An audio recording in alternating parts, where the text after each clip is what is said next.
Buenas tardes, entonces vamos a iniciar con el tema de síndromes vasculares. Vamos a hacer como tal un corte coronal del cerebro para tratar de ubicar anatómicamente los lóbulos de las irrigaciones de estas arterias.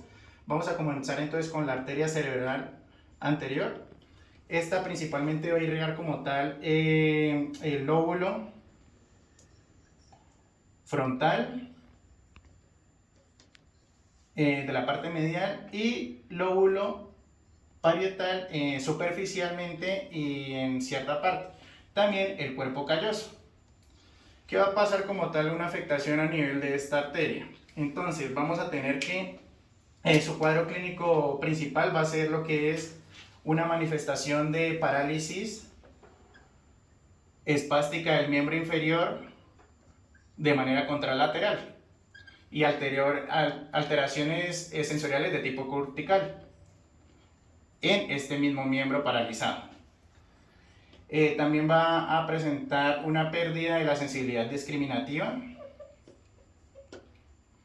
Puede producir incontinencia urinaria, alteraciones del comportamiento, tales pues como abulia, desinhibición, irritabilidad e incluso agresión. Y también disminución como tal de la atención. Qué bueno. Puede presentar también reflejos primitivos, tales como prensión plantar y de succión. También puede presentar como tal afectación, esto principalmente por la afectación de las áreas sensitivomotoras del lóbulo frontal. Puede también provocar afectaciones a nivel del hemisferio dominante, donde va a producir apraxia principalmente y afasia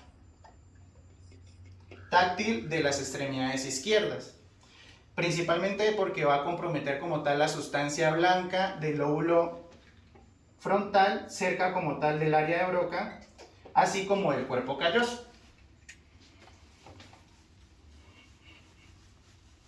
Ya con la arteria cerebral media, pues vamos a tener que esta va a irrigar principalmente las porciones superficiales de lo que es el lóbulo frontal y parietal, y también principalmente el lóbulo temporal, ganglios basales y la parte, el brazo anterior de la cápsula interna.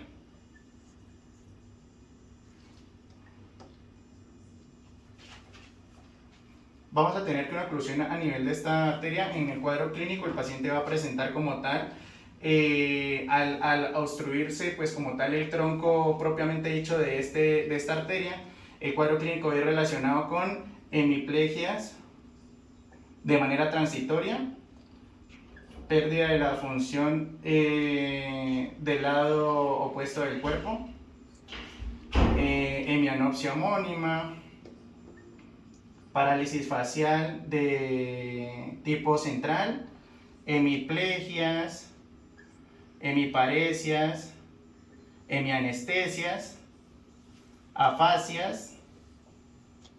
Estas afasias cuando se lesiona como tal el lado dominante, el hemisferio dominante, ¿sí? Estas oclusiones principalmente pueden ir relacionadas como tal, van a ir acompañadas como tal de una pérdida de conciencia en el paciente. Pero si no se ocluye como tal el tronco arterial, sino que se ocluye ramas de esta arteria, van a aparecer como tal síntomas como hemiparesias o monoparesias, hemianopsias homónimas, alteraciones también de la sensibilidad cortical de manera contralateral, afasia también de diferentes grados, grados y combinaciones. Ya si por otro lado solo se ocluye una rama, como por ejemplo cuando se ocluye como tal las arterias lenticuloestriadas, vamos a tener que esto va a producir como tal un reblandecimiento, o lo que conocemos como un reblandecimiento silviano profundo, que va a ir representado con hemiplegia, que puede ir acompañada de hemianestesia o no, pero no va a ir acompañada como tal de afasia ni de hemianopsia. Ya en cuanto a la arteria cerebral posterior,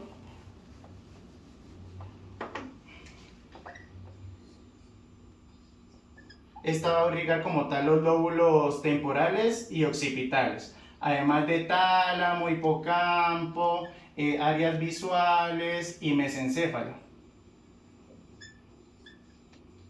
¿Qué va a pasar como tal a nivel de la oclusión de esta? Entonces, un paciente con oclusiones va a presentar hemianopsia homónima,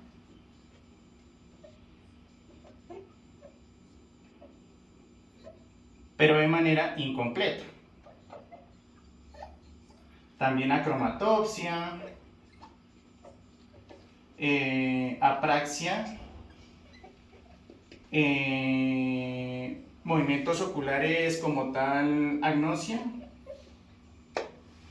e incluso dislexia verbal. Vamos a tener que cuando hay una oclusión de ramas profundas también puede ir relacionada con un síndrome talámico,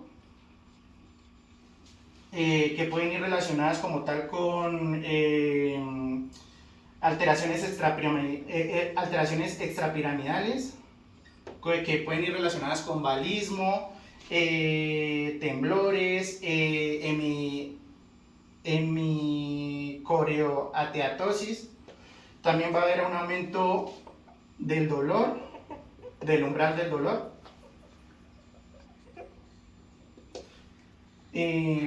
Puede tener hemiplegias y hemiparesias. ¿Sí?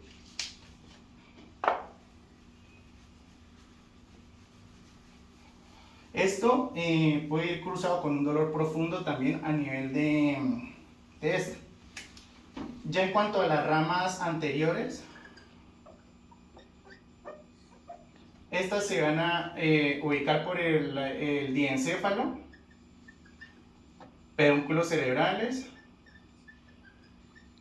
Su oclusión como tal va a causar el síndrome de la encrucijada, que es relacionado con hemiplegia contralateral, ataxia y hemiplegia contralateral, ataxia y hemianestesia, también contralateral. Finalmente, cuando hay una afectación del hemisferio dominante propiamente dicho, esta verá cursado pues con agnosia visual y alexia. En cuanto a las arterias cerebelosas, vamos a tener que una oclusión de la arteria cerebelosa superior va a ir cursada con un cuadro clínico como tal de ataxia severa, de manera ipsilateral, anestesia termoalgésica contralateral, esto en caras y extremidades. Vamos a ver que también tiene temblores de la extremidad como tal superior, esto en el lado ipsilateral al daño, y síndrome de Horner. Ya en la arteria cerebelosa anteroinferior, esta como tal el cuadro clínico va a ir acompañado de manera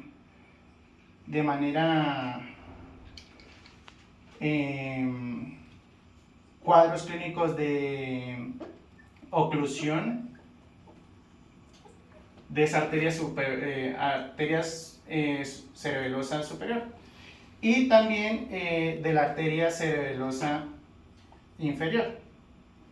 Estos pues van a ir relacionados con estos primeros, ¿sí? Porque es como una fusión de la superior y la inferior. Y la oclusión de la arteria cerebelosa inferior nos va a producir como tal un síndrome llamado Wallenberg, que a nivel contralateral como tal vamos a ver que va a haber una anestesia térmico dolorosa, y esto de manera contralateral, y va a haber hemianestesia y parálisis del velo palatolaríngeo, síndrome también cerebeloso y síndrome de Horner. Esto ipsilateral. Finalmente, las arterias vertebrales, vamos a ver que cuando hay una oclusión a nivel de las arterias vertebrales, con frecuencia van a haber amplias comunicaciones entre las arterias vertebrales de un lado con respecto a las opuestas, ¿sí? Por esta razón, esta afectación va a cursar asintomatológica o asintomática. A no ser pues que la arteria vertebral opuesta esté también ocluida o parcialmente ocluida. Entonces, si este suceso sucede, ¿qué vamos a ver? Que en el paciente el cuadro clínico va a ir como tal relacionados con infartos del bulbo, protuberancia, con manifestaciones clínicas principalmente como disartria, disfagia, síndrome de Horner, síndrome cerebeloso y anestesia facial de manera ipsilateral. También anestesia termoalgésica y debilidad muscular, con síndromes también de signos de piramidalismo de manera pues contralateral.